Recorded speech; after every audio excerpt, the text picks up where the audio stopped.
Hey everybody, this is Carla, and I am back with another encouraging word. You know, sometimes we just think that God's not capable of doing things in our lives. And I think we need to remember that God is able. Ephesians 3:20. Now to him who is able to carry out his purpose and do super abundantly more than all we dare to ask, think, or imagine, infinitely beyond our greatest prayers, hopes, or dreams, according to his power that is at work within us. Do you believe that God's able to do anything in your life? With one thought, he can change the world. With one breath, he can change your life. With one word from him, your entire situation can change. If you will only believe in him and his power. Without faith, it's impossible to please God. But with faith, all things are possible. We simply need to make a choice. We're either going to believe God for the impossible or not. God has given us free will, so we get to make up our own minds. Personally, I choose to believe God to perform miracles.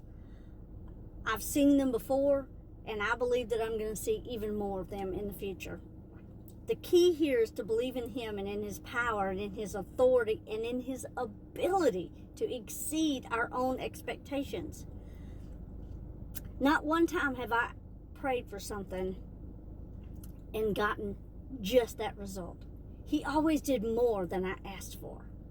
Always. He never just does the least. God does the most, okay? Just when you think things are over, God shows up on the scene. With our tiny little minds, it's impossible for us to even fathom all that God is capable of doing in and through our lives. But if we choose to give up and not believe in God for the impossible, then surely we will never see miracles. But if we choose to believe, then I believe he will come through and show up and show out in our lives. You know, all he really asks is for us to trust in him, to believe in him.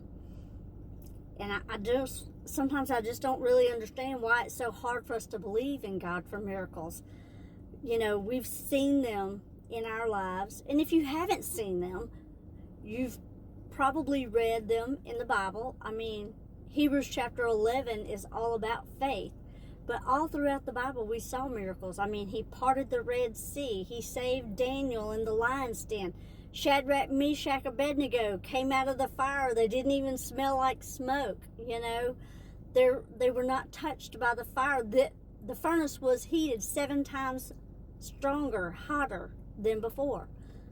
He raised Lazarus from the dead. He told through the prophets that he was going to raise his only son from the dead. And he did. Okay? Come on, somebody. He did. John 21:21 says, and there are also many other things which Jesus did, which if they were written in detail, I suppose that even the world itself would not contain enough books for them to be written. There are not enough books in the world to contain all the miracles that Jesus did. And yet we still do not believe. What's it going to take for God to do in our lives for us to believe and trust in him? What is it going to take? How many more times does he need to show up on our behalf before we see and recognize his power and authority over our lives? When are we going to realize that God is able to do exceedingly abundantly more than we could ever ask, think, or imagine? Listen, he's already done more than we ever thought he would. Look at the world. He created the world. You were created in your mother's womb. Those are miracles. The fact that you got up this morning and you are breathing is a miracle. He put that breath in your lungs. When are we going to start believing him for the things that we know he's capable of doing? When are we going to believe in the impossible? I do. I really do. And I encourage you, because God is able. So today and every day, be encouraged. bless others, hold on to hope, believe in God's promises, and trust in the Lord always.